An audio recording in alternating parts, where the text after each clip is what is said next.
Welcome, everybody. This is week 5 of It's Your Money. My name's Trevor Murphy. I'll be filling in for Don Vivret today as host. And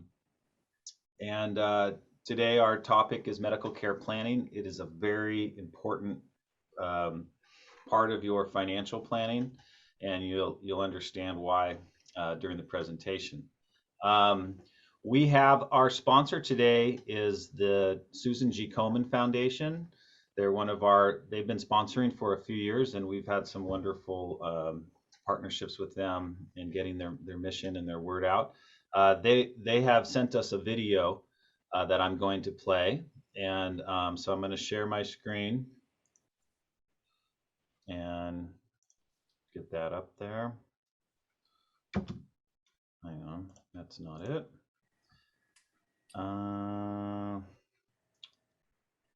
Should be it.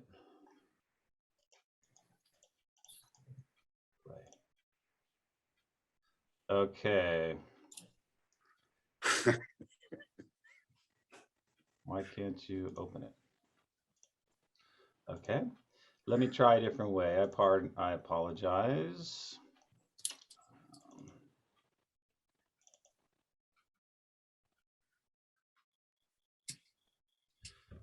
Pete, do you want to tell a joke? There's some up on my screen on my side. Let me see if this will work. Okay. Well, it just takes a while. It's a large file. It's not like a link. Yeah. Well, the Komen Foundation. Can you see that? No, not yet. I can hear it. I can't see it.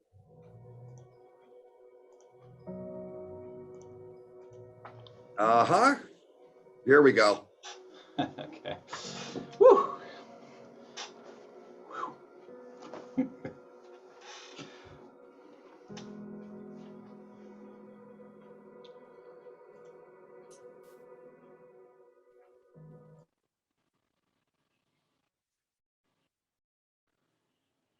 Well, we lost the sound.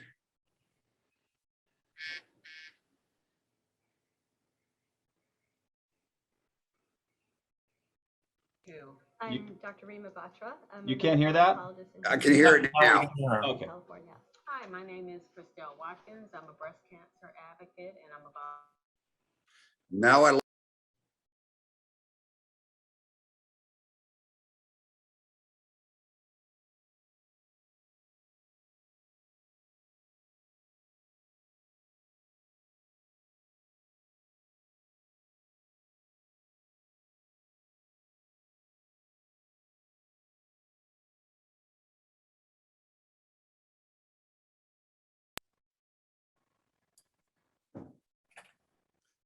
I can't hear anything, Trevor. And you're muted. Screening and Michael, can you hear it? How now I can. have It's intermittent. An organization getting out to those places and to those. No, it's consistent. The mission and the work to them.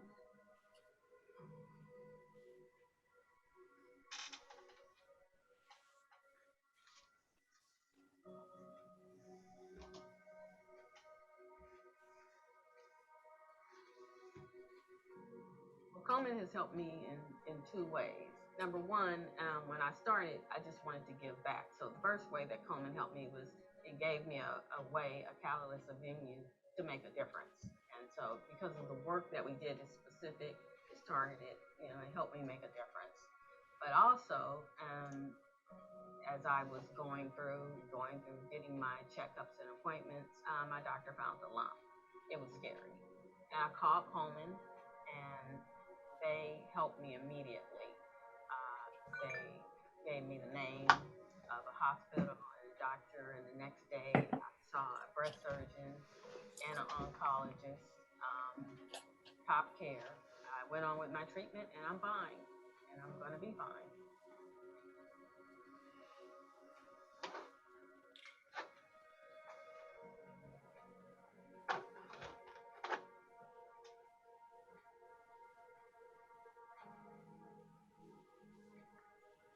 December of 2020, I was diagnosed with breast cancer. And even though I see breast cancer probably the most often out of all of the doctors in my practice, and I know how common it is, I was shocked. I never expected that I would get cancer. And I am fortunate. I was caught at an early stage, so I've been able to continue to work and to be a parent and maintain a social life and work out. But it has changed me dramatically because as a 45-year-old person, you never really expect to face your mortality, but I did. But even myself as a patient now, I can see that there are gaps that I just never understood. Getting the follow-up care that you need after having an abnormal mammogram is very difficult sometimes. And if you're not a physician or a nurse who knows exactly what needs to happen after you get those abnormal test results, it's very difficult to understand what should happen next and the urgency of that. You look at Susan G. Komen, you'll look inside and see a community of volunteers all working together to support patients at every step of their journey. We are here from the moment of diagnosis, through treatment, through supportive care at every step of the way. No one who is diagnosed with breast cancer will be alone.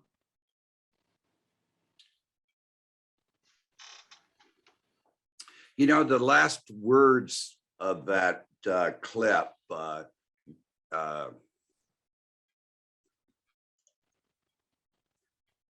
has an immense amount of feeling and meaning. Nobody wants to be alone.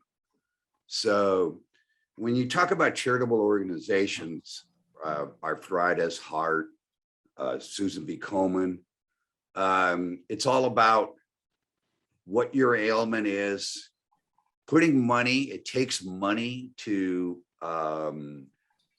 resolve the issues and the problems. They just don't happen on their own, and it allows other people to mingle with one another and have an understanding of what they're going through. I think, Michael, you're in the healthcare area. Is how important is it for somebody to understand what you personally or are going through, whether it's pain, whether it's cancer, or whatever the ailment is? Well, I feel very strongly about the fact that if you don't have rich conversations with your family, your friends, and your care providers, you will not get the care that you're hoping for. Yeah. It won't happen. It's not magical. It is very specific. You have got to reach out. You have got to be willing to have the conversations and be willing to put things in writing where necessary. Yeah. And we're going to cover a lot of that today. Yeah, we're going to cover all that. It just kind of the video kind of touched me. So let's go to You're getting soft, Pete. Yeah, I am. Let's go to well, first of all, welcome everybody to Financial and Estate Literacy. One of the things that why we put this program together is because my own father went through 6 weeks of being on a ventilator, and we didn't have exactly what Michael discussed, the paperwork to the discussion, and it left us in a trauma. And so this is a way to kind of work that out. So these workshops are super benefit to me. I hope they are to you. So let's go to our website, Trevor, and show people how to get to today's session and some of our articles. Sure. Okay. Well, I'll start at when you Go ahead. Okay. Can you see the screen? Yes, you can. Go to workshops. Yeah. Well, I just want to say this is the home page. So you have the workshops on the left-hand side. By the way, you can get to our website with iyme.org. You don't have to, but you can put in the entire name if you want. Okay. So hit the workshops. You go to materials, to find the materials. Find your series. This is the It's Your Money series. Find your week. So you'll have to scroll down from week 1, all the different sites, all the articles, week 2, week 3, week 4. Wow, we're already on week 5. We're going to be over halfway done by the end of this. And then you'll find there on the top of the week 5 is the Zoom materials, Michael's handout, and as well as his Ask First, which we'll get to in a minute. And then if you keep scrolling on the topic, there are many articles this week. Yeah, and some of the articles, really want to point out to you. Number 14, why do doctors die differently? It's just a fascinating discussion of what they interview different doctors at the end of life. The difference between hospice and palliative care. We're going to touch on that a little bit, where we're not going to go into it any kind of depth. Long-term costs today have just increased dramatically, and long-term care insurance is practically unavailable. So take a look at that. And number 4, nobody wants to live in a nursing home. We're going to talk a little bit about that, because there's a lot of what we call board and cares here in Orange County, where that could be a very positive choice. So sometimes it's not as negative as it seems. Let's go to Michael's Ask First form, and we'll introduce Michael. And Michael, do you want me to do the Ask First form from here, and then you can just focus on? You can. I can't. We can't do it at the same time. Right. So I have it right here. So I'll just do it. Can everyone see that? Okay. Yeah, it's up on the screen. Yeah. Michael, where do you have your master's or other advanced degree in? University of Pittsburgh. I have both my master's and my PhD was through a distance learning program called International Reform University. Okay. And your license type. So from if somebody wanted to look up your license, is that available? Yes, the Behavioral Board of Science Examiners in California, you can just type in my information and it will come up that I have a license and it's in good standing. So we could hire you to do what? Why would somebody hire you, and kind of talk a little bit about your career? Well, I actually have been pretty consistent. I started as a volunteer working in a hospice program in Western Pennsylvania in 1979. So quite a long time ago.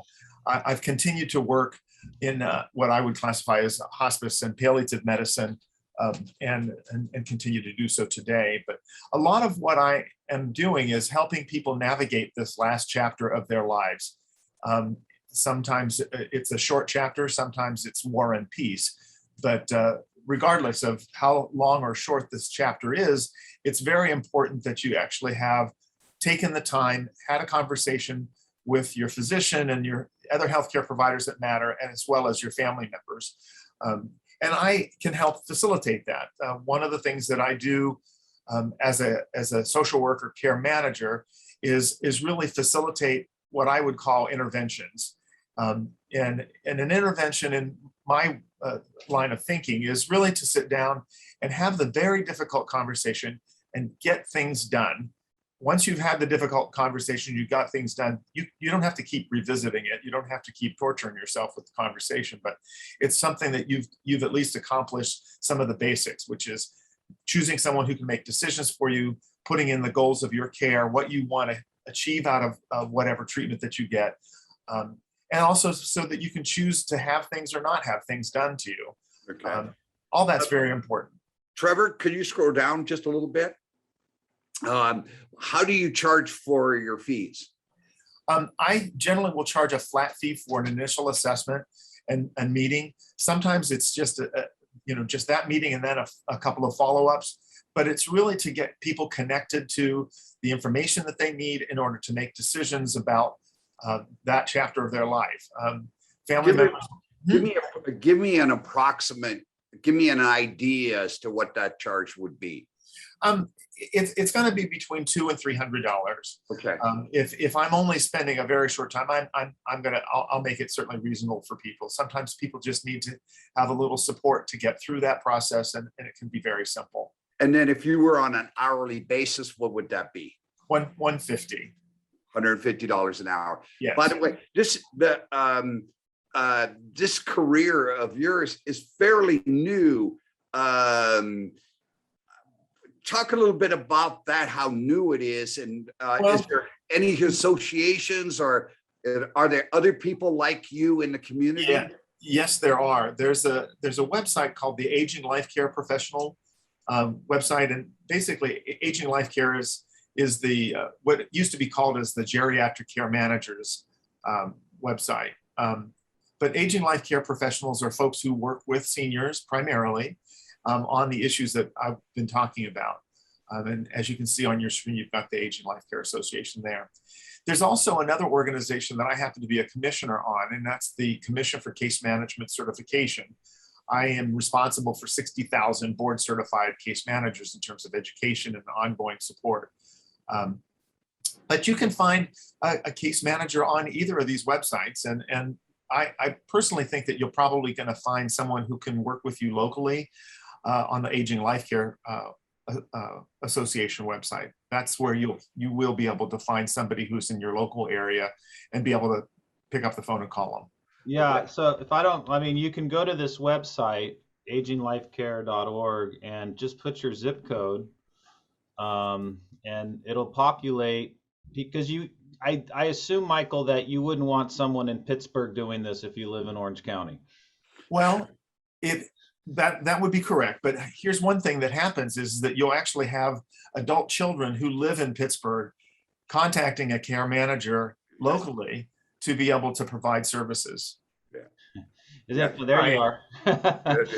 Woo, Funny, Pete and I know a lot of these people. Yeah, I do. So, and the reason why we do is because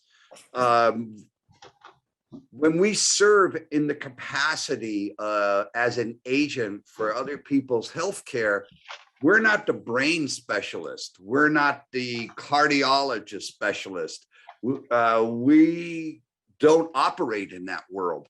And so all of you, or I would say 95% of you listening to this presentation, have named someone who is either a family member or a friend, or and they don't have the background in medical that some of these folks have.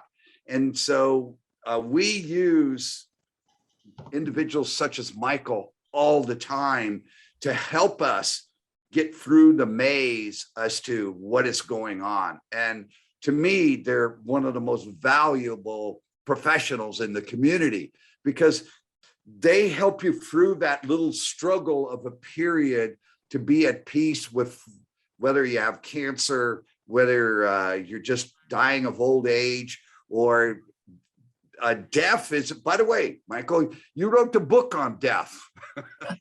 Talk a little bit about that. The book that I had published, actually, it's coming up on its anniversary of when it was published. It was published on the Day of the Dead, which is kind of interesting. But the title of the book is Dying 101, A Candid Conversation on Terminal Illness. And we wrote the book really to take people from getting the news, getting bad news, most likely, to leaving the planet and everything in between. And the book is a complete conversation from beginning to end, and it shows the reader how these conversations might go. I have found over the years, and this is a second revision of the book. The first came out in 1995, and I'll be honest with you, we didn't have to really change that much, because the issues surrounding end-of-life care have remained relatively unchanged. Yeah. People still procrastinate on getting things done. They still are fearful that if you talk about this stuff, that something's going to happen. Bad things will happen. My mother, she goes, if you talk about it one more time, it's going to happen. I go, Mom, we're all going to die. The thing that's most important is actually having a conversation with the people that you care about, making a decision to choose someone who can act on your behalf if you can. And then also say, what do you want? I mean, some people want everything to be done. Some people want nothing to be done, and everything in between. Yeah. The book kind of guides people, along that path. And like I said, it's been around for a long time. I've done presentations all over the United States based on the book, and basically it's just opening doors for people who are at this stage. Well, we're pleased to have you here for an hour and a half. So let's pull up the outline. The name of the program is Medical Care Planning. So we're going to go through some of the issues basics that you and your agent for your healthcare needs to know. So it's your responsibility to talk to your agent so that they become familiar with some of the stuff that we're going to be talking about today. Pete, I just wanted to remind the attendees that if they have any questions, please use the chat feature at the bottom of your screen, and not the Q&A. Not the Q&A. Okay. Well, I don't know. What do you guys usually do? The chat one, everyone can see the questions. Yeah. Okay. If you want privacy, use the Q&A. If you want to use the chat, if you don't mind everybody seeing it. Yeah. So Barbara wants to know what the name of Michael's book was again. Pulls it right from the shelf. Dying 101. There you go. And I want people to know that, the most important thing that Gail, my co-author, and I wanted to do is educate people. And we have a website that everything is free on there. So all of the information that you might find in the book, people can still buy the book, but the reality is that we also wanted to show people what the conversations would look like. So there's a YouTube channel that's a link off of that website. The website is michaelandgail.com. And if you scroll down about halfway down, there's a YouTube link, and you can see topics and how that conversation might look. They're probably 8 to 12 minutes long. They're actually, I don't really want to say they're lighthearted, but we're real people. And so it's important for people to know that we're showing you what a real conversation would look like. Yeah. One of the things that is always fascinating to me is that a senior would say to me, oh, my daughter knows what I want. And I say, have you talked to your daughter to make sure she knows what you want? Because I just talked to your daughter and your daughter doesn't know. I don't usually say that. I try to get them to make that conversation first happen. But I do want people to know that you have to be current with your conversations with your loved ones. A dear friend of mine, Patricia Bamba, who's a physician on the East Coast, she does something that I'm going to suggest for all of you to do. Take advantage of the holiday that's coming up. Thanksgiving. You all get together. One of the things that she does is before people can have pie, they must talk about their advanced directives and who they want to make decisions for them if that's changed. And if there's any changes in what they want in terms of aggressive treatment, things of that nature. So she's I've been to her house at Thanksgiving, and she's insisted that everybody do that. I mean, it doesn't matter how many people are there. They spend a whole bunch of time talking about advanced directives, and then they can have pie. Well, I usually go, I ask people to start the conversation with the turkey is dead, and so will we be one day. So let's start the conversation. Let's pull up your outline there, Michael. And by the way, when I ask, we've been doing this for about 20 plus years. And when I ask people how long they have spent time-wise with their advanced healthcare agent, the average is 10 minutes or less. So, so we're all speaking from the same page. Stuff is not easy to discuss, but let's go through your slides, Mike, and take it away. I think that one of the things that I help people do frequently is facilitate a rich end-of-life conversation. You can call it the last chapter, you could call it just, important discussions to have with family, but it's really facilitating a rich end-of-life conversation. And I think that's something that I'm most comfortable with. And I think that it is really the beginning of dealing with the stuff that's going to happen. It's not optional. I mean, you're going to be dealing with almost every one of the issues that we're going to talk about, and they're not comfortable. I can tell you that it's not a comfortable conversation, but I think that we can make it less painful if we actually go through a process. And so that's a great deal of what I do as a clinician. I'm not a nurse and I'm not a physician, but as the saying goes, I play one on television. The reality is that I know enough of the information to explain things and educate a family member and a patient about what they're getting.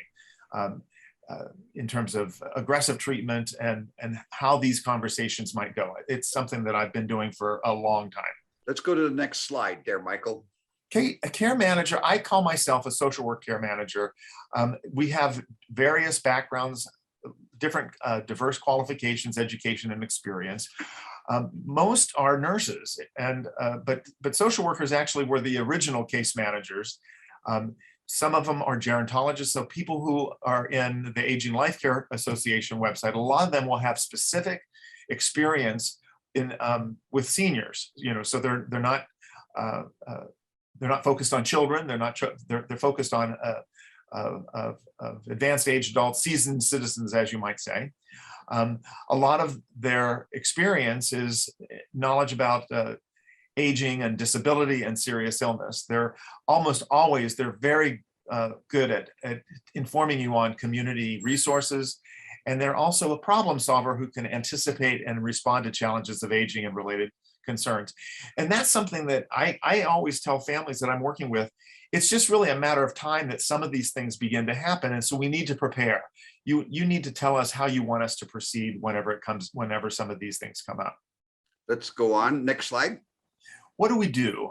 We holistically assess needs and develop a plan and coordinate services with other healthcare providers. We act as a liaison between our clients, our providers, their loved ones, fiduciaries, community resources. We want to keep everybody on the same page. The goal always is to promote health and quality of life. We want to prevent things from happening. I see people who are 100 years old who are not ready for hospice, but I want them to make sure that we are prepared for things when things happen, because if you're 100, things are going to happen at some point in time. We're advocates. That is probably the number one thing that we do. We advocate for the patient and the family to the healthcare, continuum, and that is a very important thing to have someone who can advocate for your ongoing needs. We link you to services and resources in your community, and we are knowledgeable about the resources to tell you, I want you to call Scott. Here's his cell phone, and this is something you're going to want to talk to him about.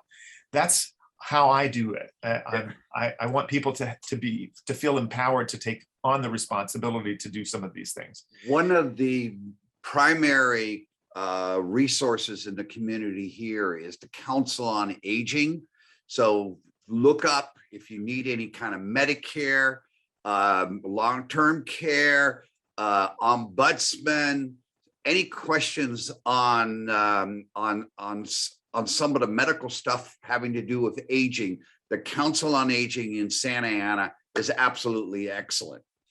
That is correct. The last bullet point on this slide is mediating family conflicts. And I want you to know, if you have more than a couple of dollars, there just may be some conflicts. There's going to be fights over the yellow pie plate. I mean, the reality is that sometimes it's not what we're fighting about. There's something deeper to it. And I think that, that's one of the reasons why I think social workers doing case management can actually help with really guiding families through a minefield of stuff that may come up.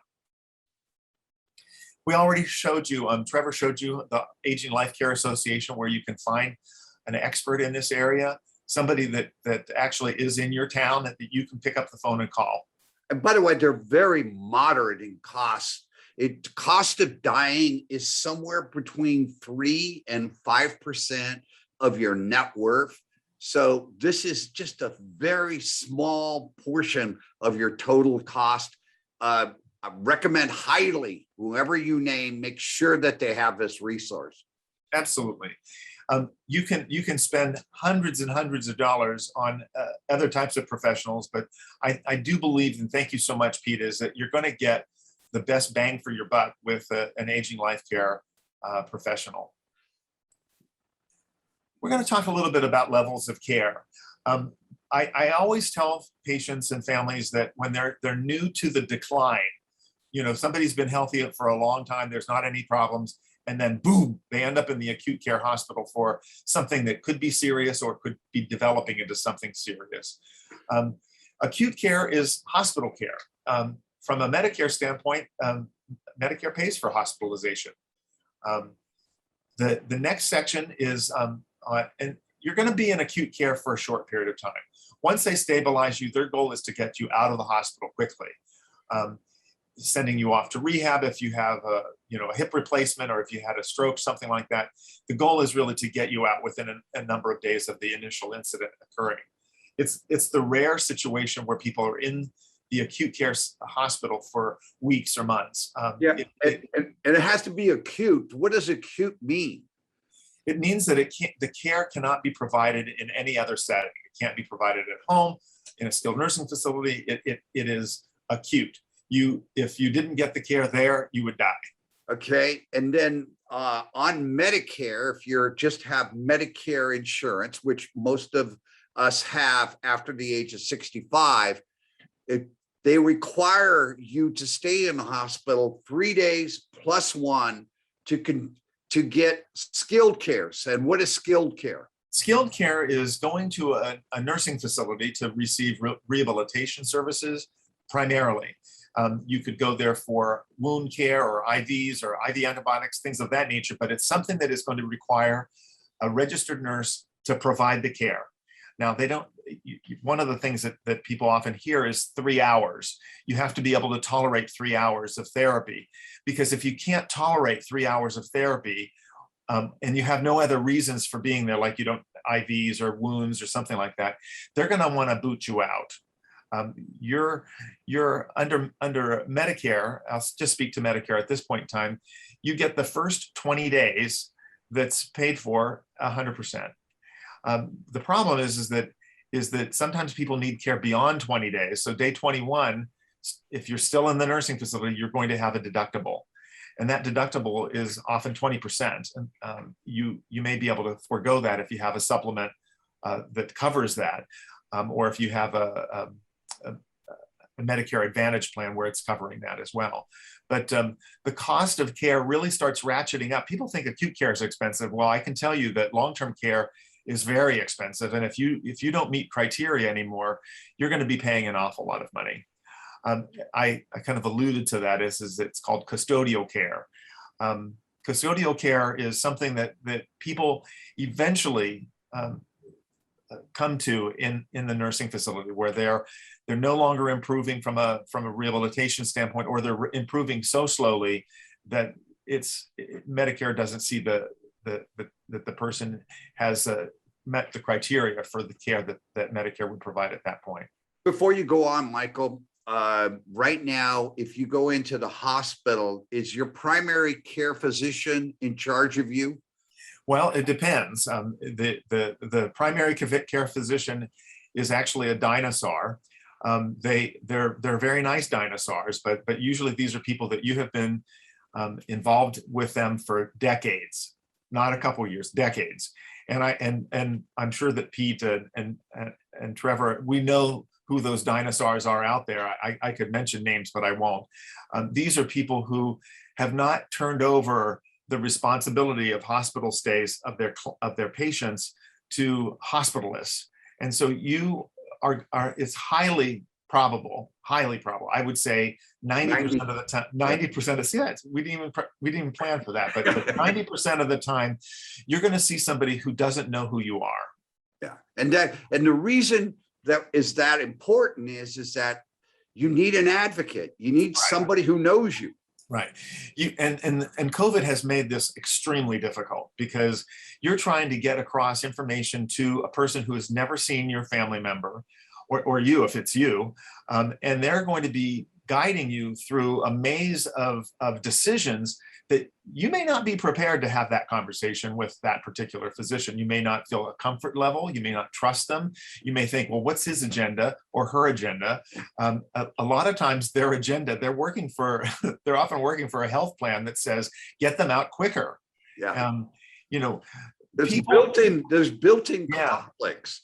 So you have a hospitalist at the hospital, and then when you go to the skilled care facility, does the hospitalist, are they still in charge of you No, when you go to no. the skill? No, you may have a physician who is just going to skilled nursing facilities. We used to call them sniffologists, but that doesn't sound too good.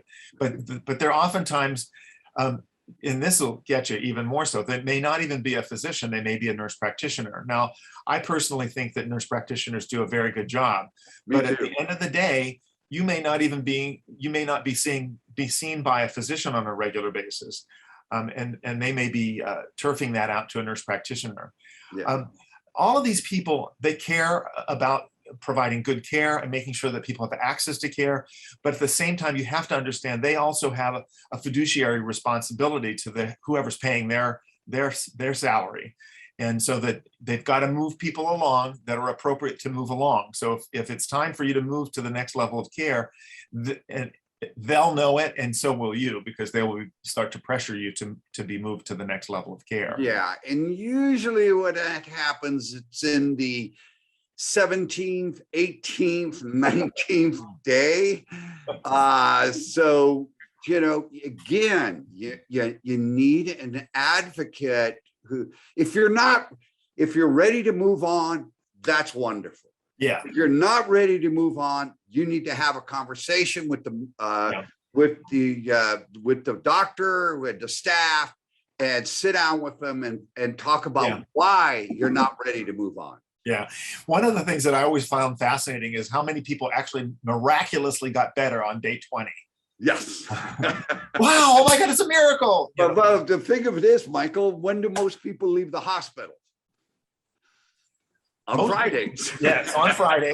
And sadly, they're going to a place where there may or may not be therapies on the weekend. Yeah. Or they may have a more of a skeleton crew on the weekend. Holidays are even worse because nobody really wants to be in the hospital on a holiday, especially Christmas and New Year's and Thanksgiving. But the thing is that they may not be moved home. Obviously everybody who wants to go home, who has the resources to go home, could go home. But a lot of times people go to skilled nursing facilities or some other level of care just so that they're not in the hospital where somebody has to see them daily. Okay. So why are these terms important is because this is the terminology the healthcare system uses. So if you need to stay in the hospital a bit longer than what they want you to move out, then you use the language. Right. Okay, this person needs acute care.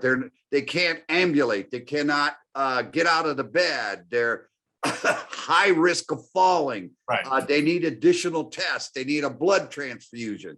In other words, before you leave the hospital, they will ask you to sign discharge papers. On those discharge papers, there's an 800 number.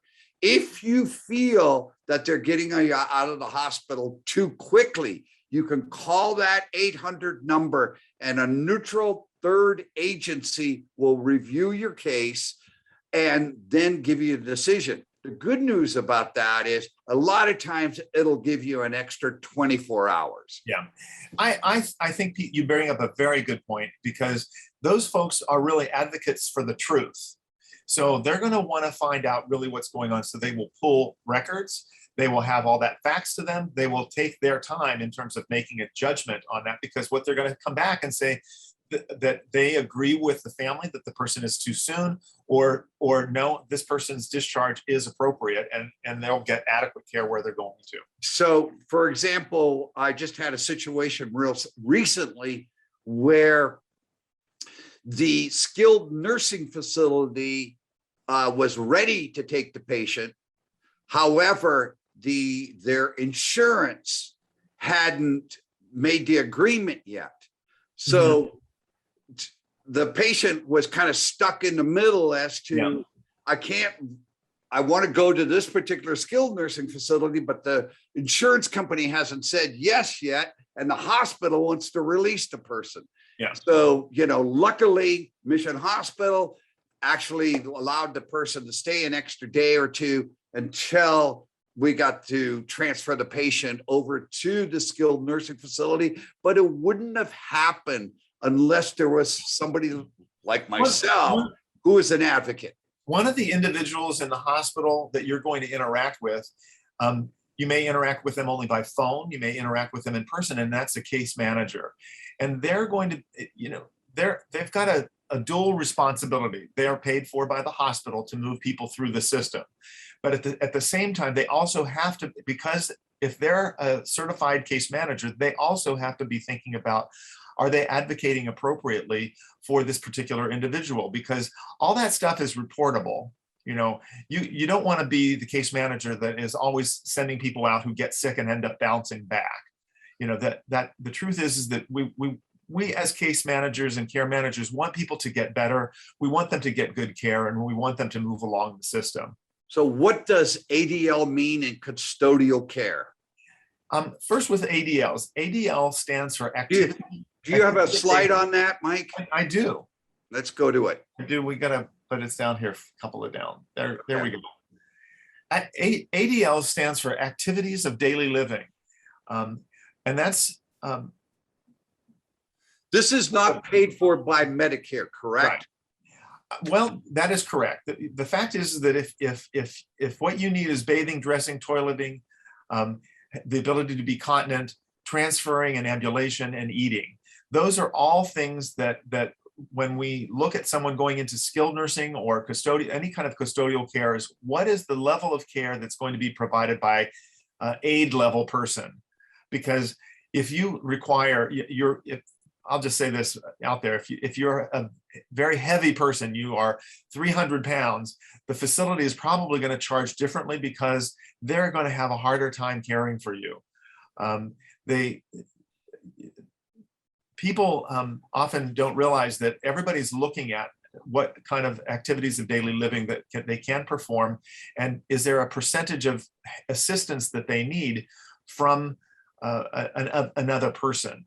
And so that they're going to look at, is it 10% assistance or 50% assistance, or are they a maximum assistance? And if they're max assist, that person is going to be requiring total care. Yeah. And by the way, this is the language that's used for long-term care contracts, for care facilities, leaving a care facility, between nurses. ADLs are so important. By the way, most times for a married couple, who provides the assistance? It's usually the woman, the spouse. And guess what? They die 40% of the time before the person that they're caring for, because it's hard to help somebody bathe, to help somebody dress, to help somebody toilet. If they're incontinence, the difference between a pull-up and a depends, transferring or ambulating. It is so difficult to help other people. And men, by the way, have the most difficult time accepting help. So it is a huge burden if you have to give this kind of long-term care. One of the things, and I think you've alluded to it, is that you really need, if you don't understand something that somebody is telling you, you need to ask them, I don't understand what you're talking about. What does that word mean?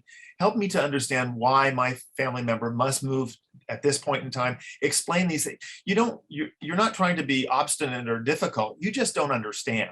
And so don't feel bad or that you're taking too much of their time or whatever, because you need to understand in language that you understand what to do with your family member. If you have a long-term care contract, make sure your agent for your healthcare understands what's in it, because you're going to have a nurse come to your house and they're going to have a checklist. and they're going to have a checklist on the ADLs. And most long-term contracts will not kick in unless you have at least 2 out of the 6 activities of daily living where you have problems. Usually, most of them also include cognitive. So it's kind of a 7th item, but it's usually related to one of the other items that you see on the list. But this is the language that's being used. I want to make sure that you understand that the nurse that's coming out is a case manager, and they are being paid by the insurance company to do an assessment. And they may be there for an hour or more. They may want to review charts or records of the patient, but they're going to be looking for deficiencies. And your deficiency in 2 activities of daily living, any of the 2 out of the list that you see, is going to be crucial, because the challenge is, please forgive me, I have 2 phones and both of them are blowing up on my desk, and you can't see it, but it's very irritating, and I can't even turn it away because I actually have to see some stuff. But so I don't want you to think, you know what, I've got to really do really well for this person, because they're going to be looking at your level of effort. And I'm not saying do something inappropriate. I'm saying show the truth. If you can't transfer, or you need a lot of assistance of another person in transferring, you need to show them that. Because a lot of times, my mother a long time ago used to get all dressed up to go and see her oncologist. She'd have a wig perfectly. She'd wear very nice clothing. She looked like a solid gold dancer one of these times. And I started off, and when they first asked me, "Oh, Michael, you're here to see your mother's physician?" And I said, "Yes." And so I said to the physician, I said, "My mother's lying to you. The appearance that she's showing you took her 3 hours to complete. She doesn't normally wear solid gold dancer outfits at home. And she does need a fair amount of attention. I mean, the reality is that she's put a lot of effort to come in and show you how good she looks. And so this is not the time to be the hero. If you have difficulty in any of these areas, you need to explain that to the person who's assessing you." And also, too, if you need a caregiver, they need to understand what they're getting into as far as the help that's needed, so they can provide you so you can, again, so there's a good fit. So, and by the way, every nurse that I've had from an insurance company coming over they have been absolutely excellent. They understand. There hasn't been any kind of foul play, or it's amazing how good these nurses are. It's just amazing. To me, it's incredible. No, absolutely. And in all honesty, people really want to make sure that people have access to the services that they've paid for. If you have a long-term care policy that you've been paying on for years, you're entitled to that. A lot of times people die before they even meet the criteria to get care. And that's kind of sad, because you've been paying on this policy and you've not been able to reap the benefits of having had it. Yeah. Again, your agent needs to know, okay, whether it's 2 or 3 ADLs before the contract kicks in. By the way, today, most people do not have long-term care contracts or insurance, and it's all private pay. We'll get into that in just a little bit. Yeah. There's a couple of things that, just as a little point of information, this is only stuff that you would know if you did this work, is that if you are on hospice, a lot of the contracts will say no deductible, no elimination period. They start providing caregiving services through your long-term care policy from day one. And so it's helpful for, if you are appropriate for hospice or you are on hospice, that you let them know that. Obviously, I think it's crucial that you share that information. Yeah. Go ahead, Michael. The other thing is that if you have dementia is an automatic, get out of jail free card. You automatically, collect $200, pass go, the whole 9 yards. Your policy will kick in at that point in time. Yeah. And by the way, most individuals wait too long to get into hospice. If I talk to a person who's under 50, the first thing they think of when I say the word hospice, oh, death. Yes. Not the case. Hospice patients, you can get on hospice, you can get off of hospice the next day. Hospice just means comfort care. You don't want any major surgery to cure you. And there's a lot of financial issues involved. Hospice, as Michael alluded to, is totally paid for by Medicare.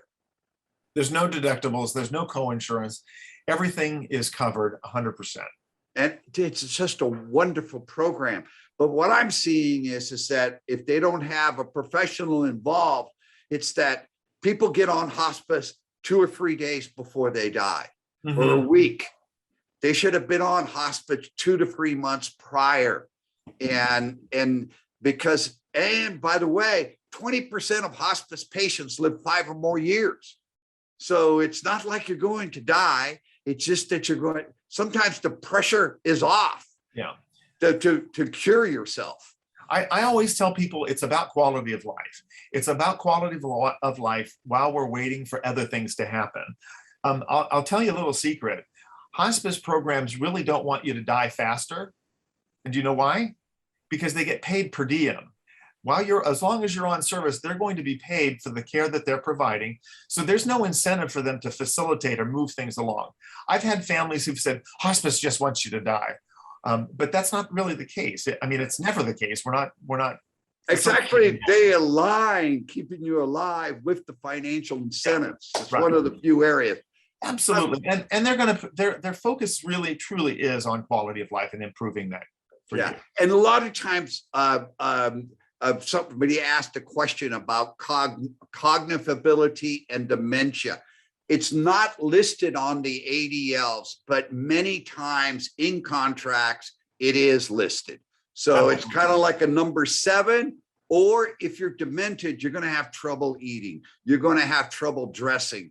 You may have trouble toileting. So it's involved with all the other ADLs. He's correct. It is one of those things that if you've got that, that's almost like an automatic approval. You're not going to be denied your claim. Let's go to the next slide. Paying for long-term care. Sorry, you skipped some slides. Remember, I don't know if you wanted to go over Medicare and all that.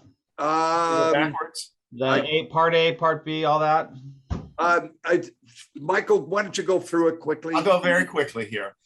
Medicare is for those who are over 65, as well as people who have long-term disability where they've been disabled for more than 2 years.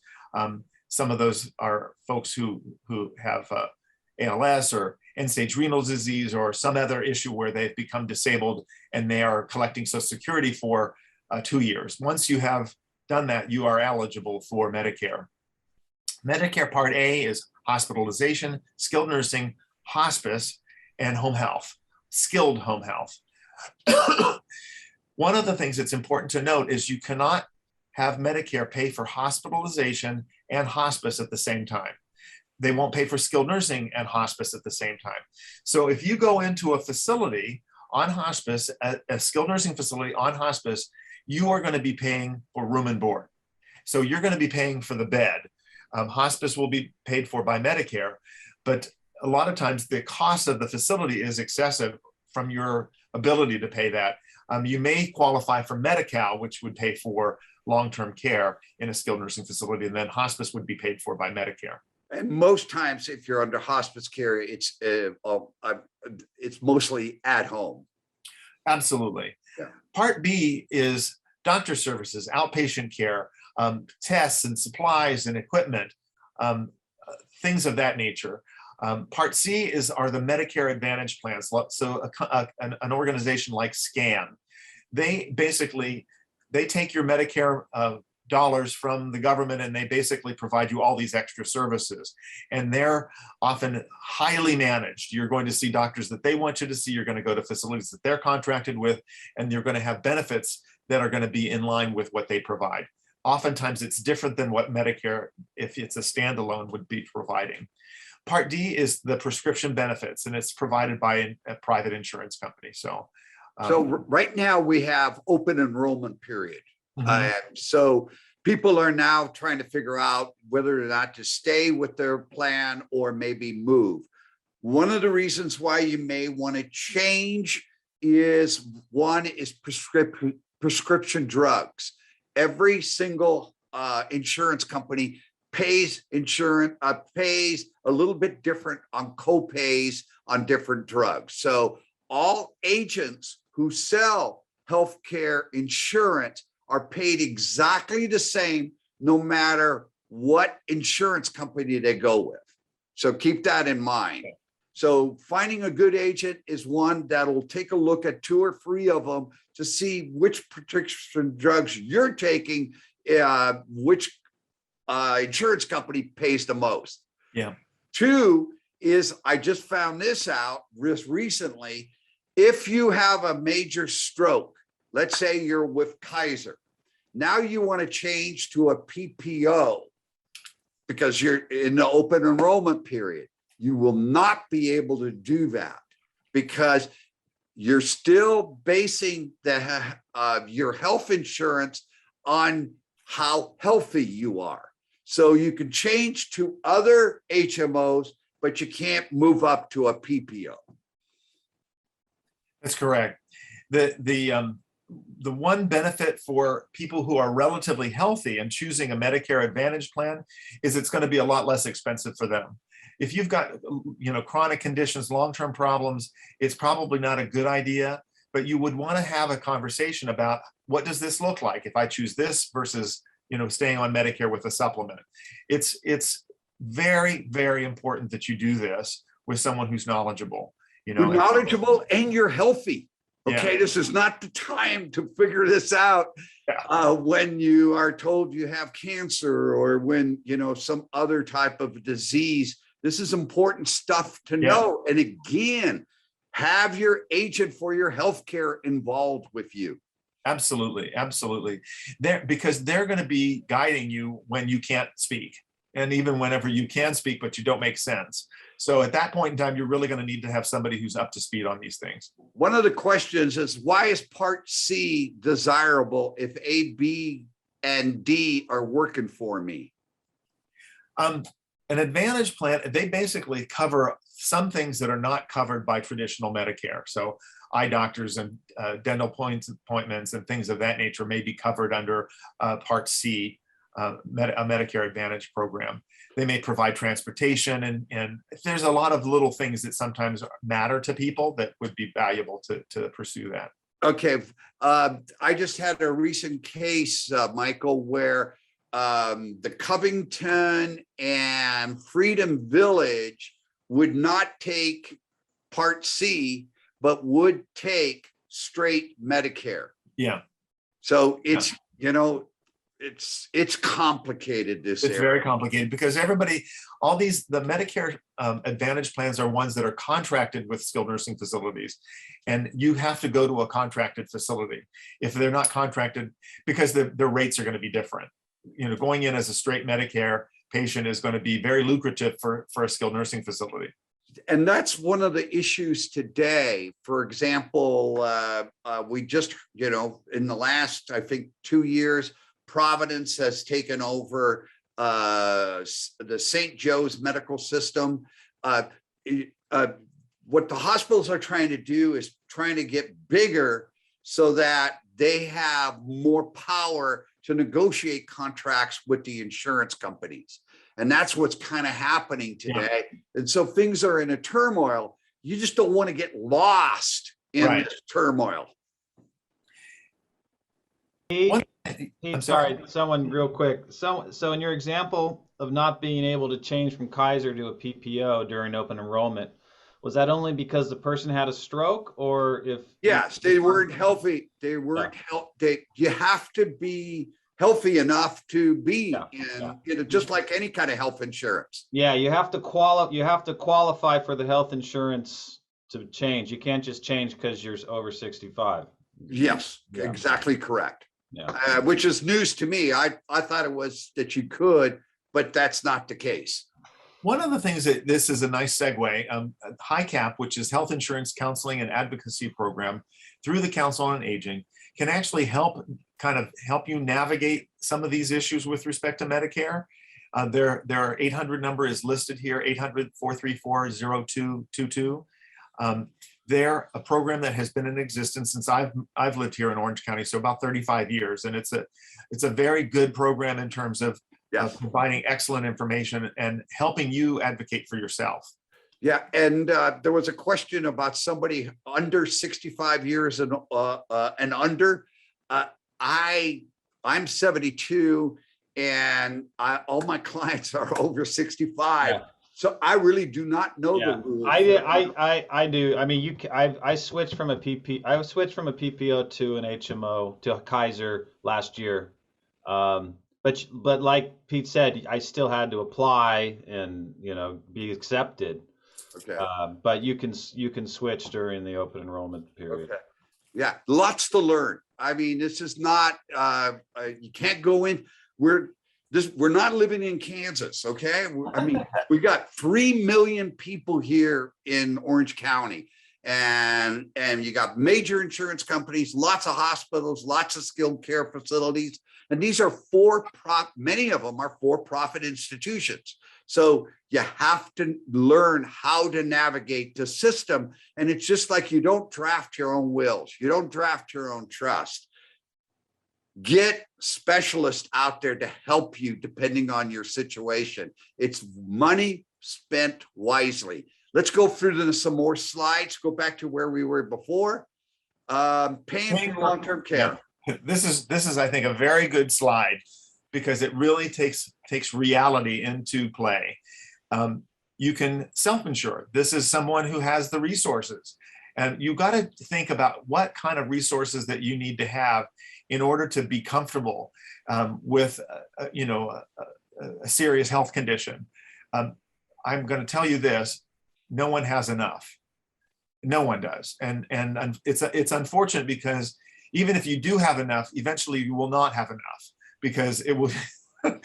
You're gonna age out, as they say. And well, one of the things that we really highly recommend, this is why one of the reasons why we include this in the program, is visit with a fee-only fiduciary registered investment advisor to figure out your net worth, to understand your cash flow, so that you can. The statistic is this.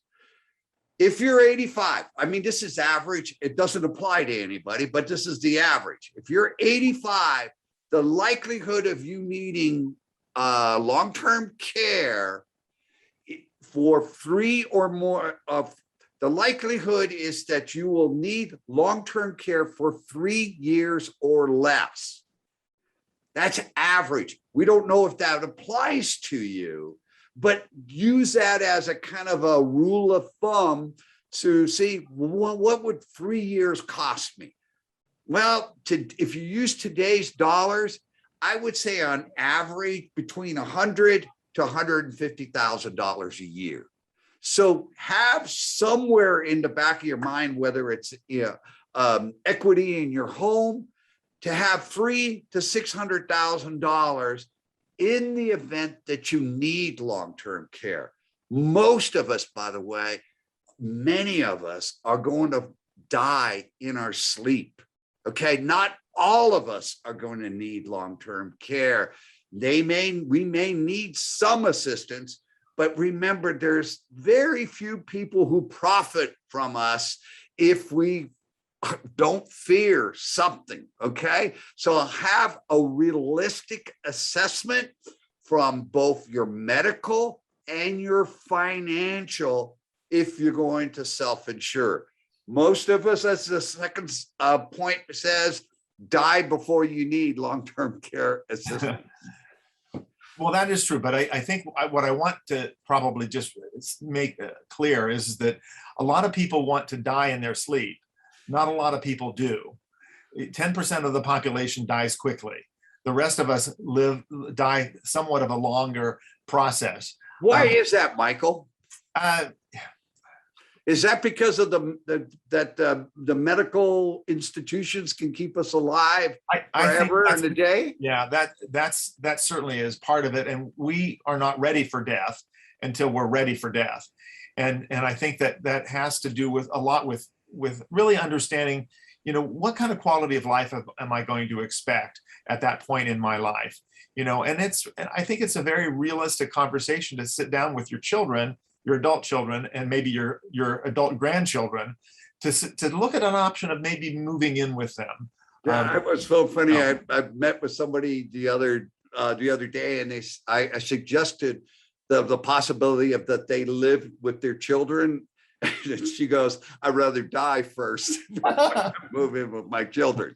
But have that conversation, because there's a lot of granny flats where you can be independent. You're on the property. I've got in my neighborhood, I have 3 houses that just did that, and so they've got the ADRs in the backyard. But and that's not a bad choice. I want you to know sometimes all we really need at the end of our lives is supervision, and having someone checking on us. One of the things that if you end up needing caregivers in your home, the thing that's going to frustrate the hell out of you is the fact that they're going to sit and stare at you. And you're going to wonder, why are they sitting and staring at me like I'm going to explode or something like that? But what really is, you have that person there so that you don't fall, that you're not impulsive, that you get in and out of the shower safely. The thing that you're going to need to know is that if you go through an agency, they're probably not going to be happy with 2 hours. They're going to want 4 hours minimum, and as a minimum. And so having a caregiver in your home for 4 hours, you need to give them some things to do. So showering, bathing, helping with meal preparation, light housekeeping, things of that nature. So the frustration that we have experienced with the COVID-19 is that people now recognize, if I go into a facility of any sort, I may be quarantined. I may not be able to see my family. I may not be able to touch my family. And we have no idea what the future is going to hold for us with respect to COVID. Yeah. So you got to start to think about that. And I can tell you this, that I had families making choices that I was really kind of shocked over, with respect to my end-of-life patients in the hospital, is that they actually did make the decision to go home. And they figured out how they were going to cover the care themselves. And providing that physical care from family members is almost an old-fashioned ideal, because there are some cultures and some groups that is an expectation, is that somebody in the family is going to be the primary caregiver. And so we're all learning this all over again, because I think it's valuable. I mean, the cost of care on average now is $25 to $30 an hour for a caregiver. Well, actually, it's more, Michael. I just had to hire somebody for $34 an hour. Oh my God. So it's painful. Creeping up. So then you start to realize, okay, I've got an adult grandchild who is not working, or they could use the money, and they're actually kind and they can actually be taught.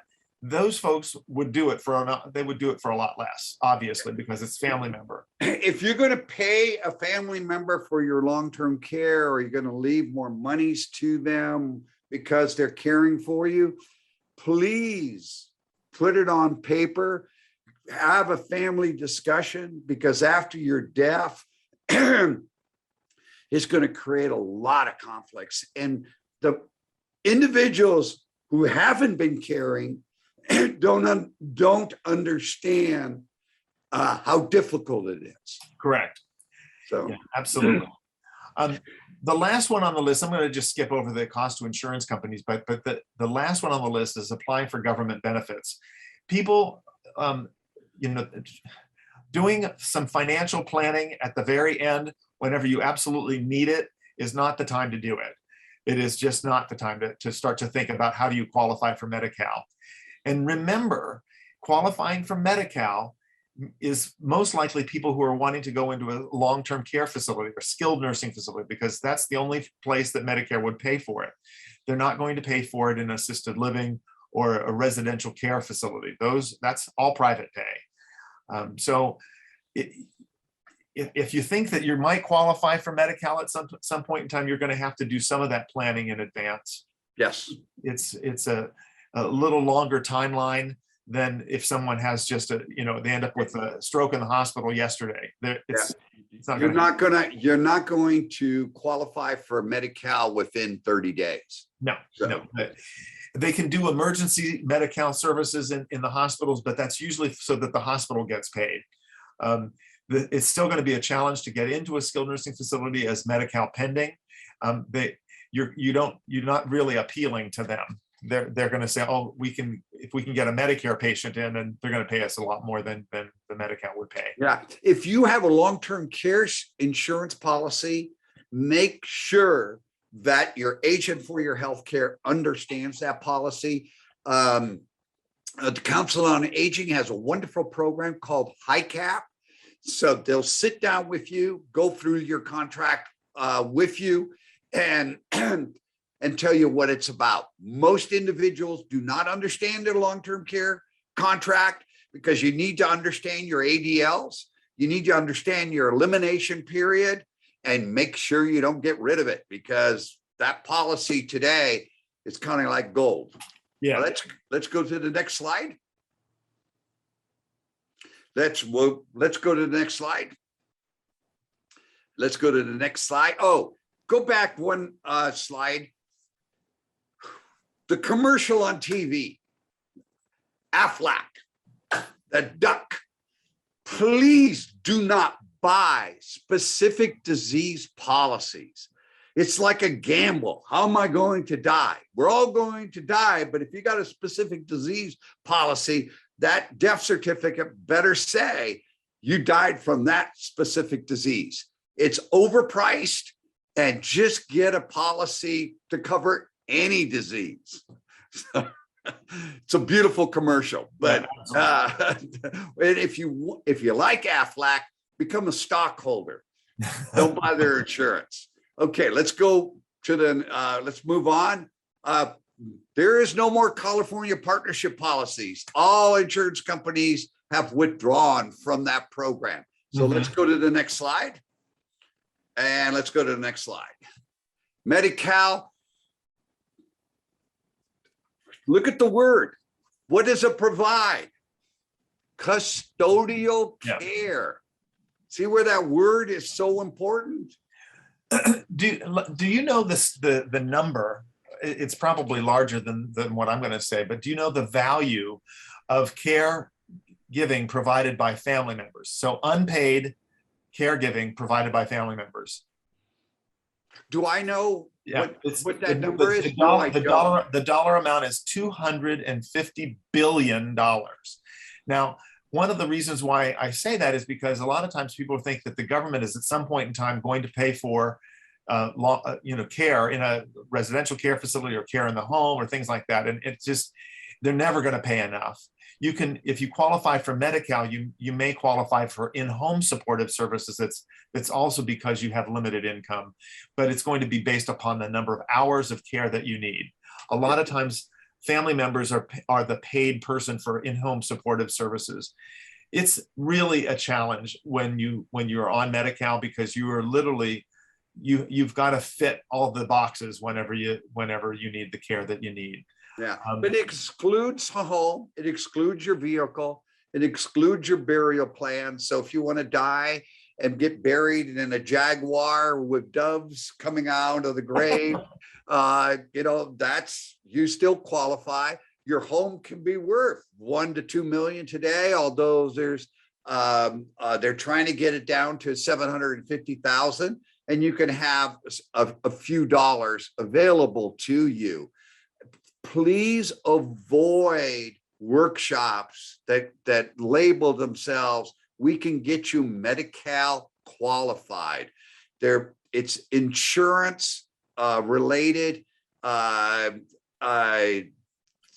have to transfer your monies to your children. It's just almost a scam. So I feel bad when people do this, because I don't think they know the level of care that they're trying to achieve. Yeah. It is skilled nursing care, and it's going to be care that's, that you're going to run into situations where their caregiver, the personal care aides in the facility is going to have 20 other patients. Yeah, and once you die, if you own a home, or the Medi-Cal will ask you to repay Medi-Cal for the services that they provided for you, by the way, which was a bargain. I mean, Medi-Cal payments are life-saving for individuals who need it. Yeah. So hopefully we don't abuse this program, No. because Medi-Cal actually is the same program that's offered in other states, but it's called Medicaid. And the reason why Medi-Cal is called Medi-Cal, because of the generosity that it pays more than other states. Let's go to the next slide. Options, skilled nursing facilities. By the way, is there such a thing, Michael, as a Medicare bed? Well, that's what they do. They do say. They basically say we have no Medi-Cal beds, we have Medicare beds. Every facility has Medicare beds, because I'm going to throw a number out. I don't know how accurate it is. It could be higher, it could be lower, but I've seen Medicare payments for patients in skilled nursing facilities be about $900 a day. So they're really wanting to have their Medicare patients. They're not really wanting to have HMO patients or Medicare Advantage patients. They're wanting the creme de la creme. And even higher than that is people who are paying privately. But I've talked to care facilities as well, and they say they welcome Medi-Cal patients. So it's solid payment. They do get paid. And by the way, because of the aging population, we have today Sunrise. What's some of the other major? Silverado, Atria, Aegis. Yeah, just there, it's exploding. And so each one of these facilities has marketing directors scouring the community to try to fill rooms and beds. So these are large facilities. They're operate a little bit like a hotel. They're independent living, and some are better than others. But I want you to also consider the boarding cares. And what are they? I'm going to share with you just something that I think is really is a dollars and cents kind of approach to this. Is that it may sound less expensive to go into a larger facility because you're still you might be somewhat independent, able to do certain things and things of that nature, but you will eventually need more care. And being in a large assisted living facility, they're going to increase the cost of your care on a monthly basis based upon the needs that you have. Do you have to have your meals in your room? Does somebody have to bring the meals to you? Do you have to have someone help you toilet? Do you have to have someone help you shower? Things like that are going to increase the monthly cost in a large facility. Small 6-bed residential care facilities for the elderly are going to, at the beginning, be a little bit more expensive depending on what your care needs are, but are going to average probably about $3,500 to $6,000 a month. Obviously, there's outliers that are going to go way off the charts at $12,000 a month, but there's not much below $3,500. You can find going inland and north that you're going to, from a location standpoint, you might find places where shared rooms could even be at $2,000 a month. But the fact of the matter is that you're going to get, and this is again my opinion, I think you're going to get better care in the smaller setting because you're going to have 2 caregivers. The administrator of the building oftentimes is an RN who are going to be looking after 6 residents. So the ratio is 2 to 1. In a skilled nursing facility, it's much higher than that. And in large assisted living facilities, it's also higher than that because they're all kind of taking care of lots of patients. And so they may be, when you hit the button and you need to get help to the restroom, you almost have to plan these things in advance before you actually have that sense of urgency. So that's sometimes a challenge. In the small facilities, not everybody's going to need the maximum level of care. So if, say, for example, you go into a small 6-bed facility on hospice, they may only have you and one other resident that's on hospice, or you may be the only one. Everybody else can feed themselves or needs less assistance, to get around the building. There's approximately 6,000 of board and cares in Orange County. Please, when you go to these facilities, talk to the individual who owns them, find out how long the employees have been there, and get a sense to, are they just here to fill beds, or they have some Yeah. kind of a passion of taking care for people? It's a good point. The other thing is use your nose. If Yeah. the smells are wrong, you want to just thank them and go on to the next one. Yeah. There's thousands of choices. You can have someone assist you with that. Someone who does placement as a specialty, they can assist you with that. They don't cost you any money. Will charge the facility if you choose that facility. But you're more than welcome to actually look at facilities kind of on your own. Sometimes a placement specialist is helpful. One of the things that I do happen to do is I will help people access long-term care in residential care facilities, and I'll even encourage them to go that route, because I think in the long run, that's where they're going to end up. I can see down the road what's going to happen with a particular individual, probably more so than the family can at that point, because they don't want to see it. The patient doesn't want to see it either. But at the end of the day, I think that they're going to be happier there because they're not going to be moved around a lot. They're going to come to that facility and stay there until they die. 90% of individuals want to die in their own home. I mean, that's because they've been living there for 30, 40 years, and that's where they want to stay. But there's sometimes that's just not the best place. And sometimes you need more care than that can be provided. Sometimes that isolation, that you're not leaving that home, is just not good for you. Yeah. My mother needed somebody to complain about. Well, she got it in a care facility, you know? So, but she was happier after the first 30 days being, because we came and visit and everything else. So these decisions are just huge, and they need to be discussed and talked about. Yeah, you can see how difficult the conversations can be, because you know, if you have a difficult relationship with your adult children, this is going to make it even more difficult. But you've got to sit down with the people in your life to kind of get clear about what you need and what you will find acceptable. My mother has already told me that, just put me in a home. And I'm thinking, it's not that easy, you know. But really when they say that, Michael, though, they have this picture in their mind of 1960, okay, they're putting me in a home where nobody's visiting me. You've got to visit some good board and cares. Yeah. There's some ugly ones out there, Yeah. but there's some that are just family settings. Absolutely. Wonderful. Wonderful They have programs, they eat well, they watch TV, they have sing-alongs. I mean, it's, by the way, we're all going to be there.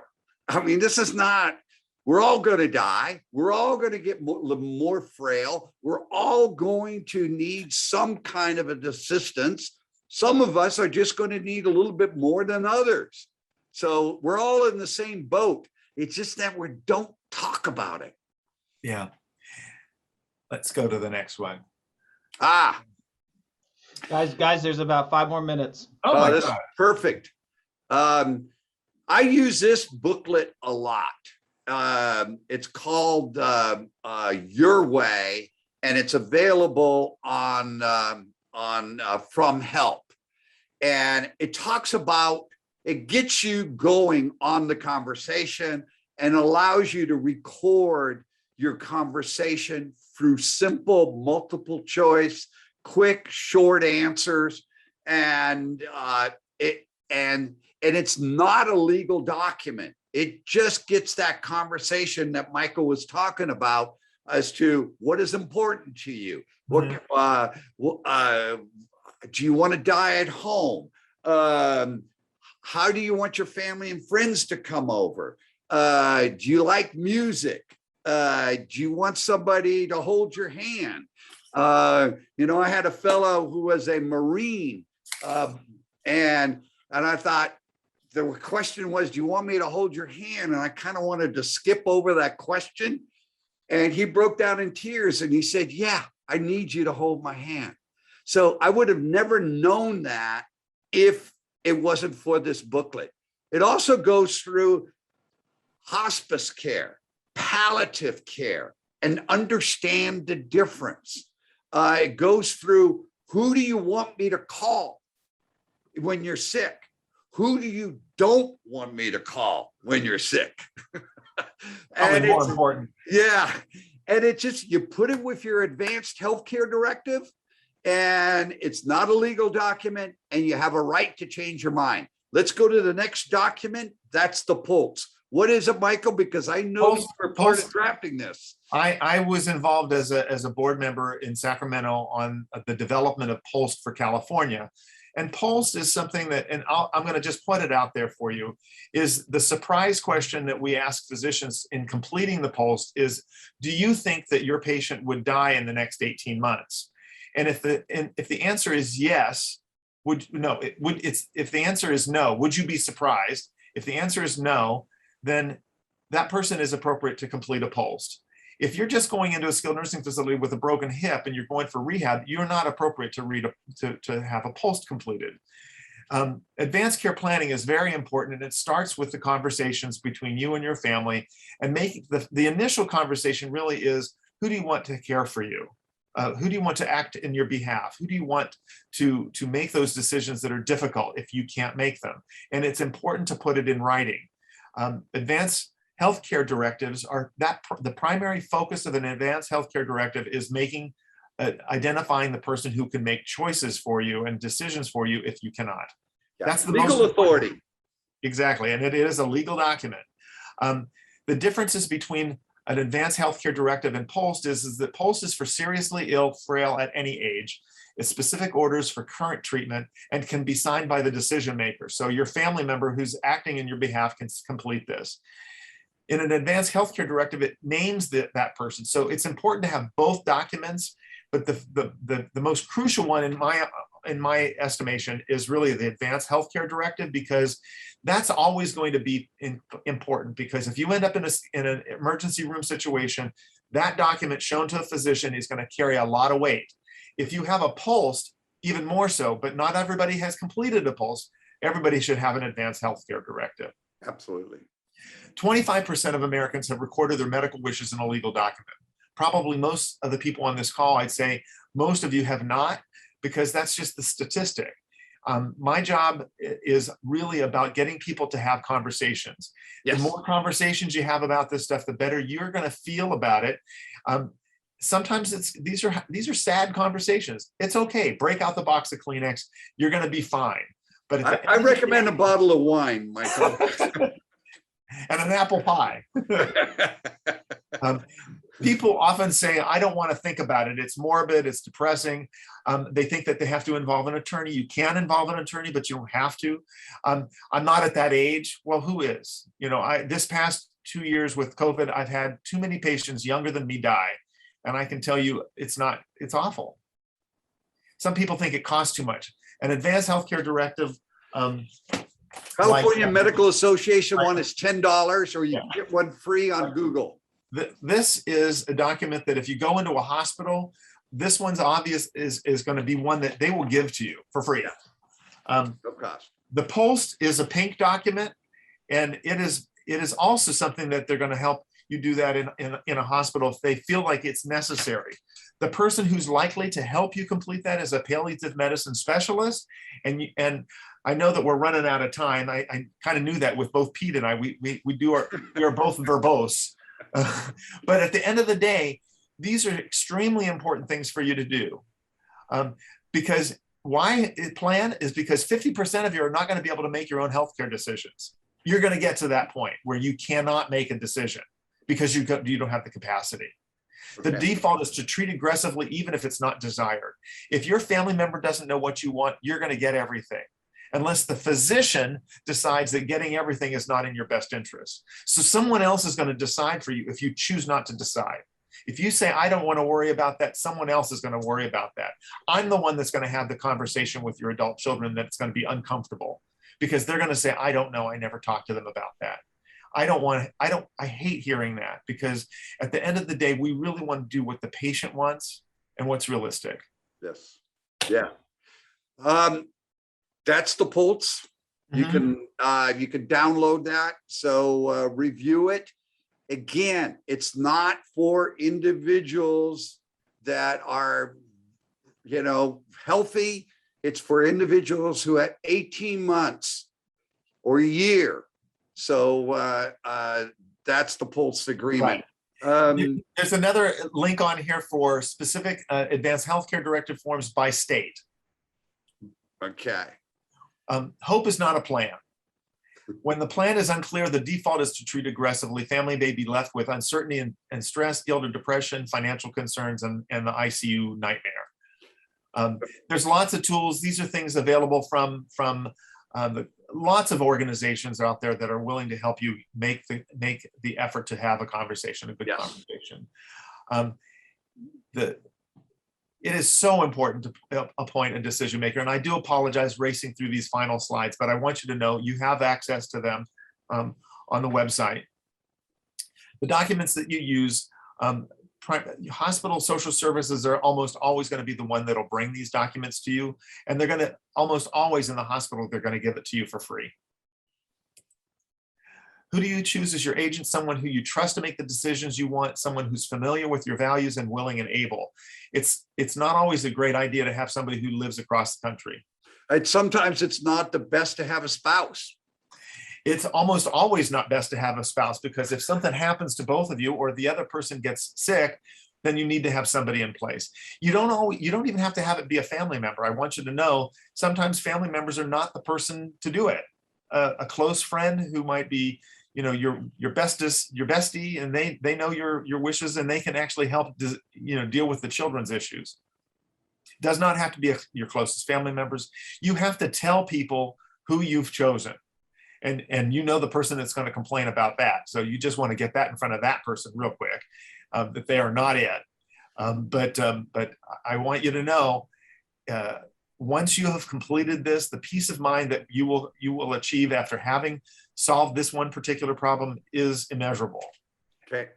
How many slides do you have more there? I don't know. I talk a lot about this stuff. So okay. I'm going to cut you off, Mike, because we're getting toward the end. But everybody can take a look at that. Why don't you bring us all up there, Trevor? I need. There we go. All right. Perfect. Okay. We're about 5 minutes over, but why don't we, if you want, stop the recording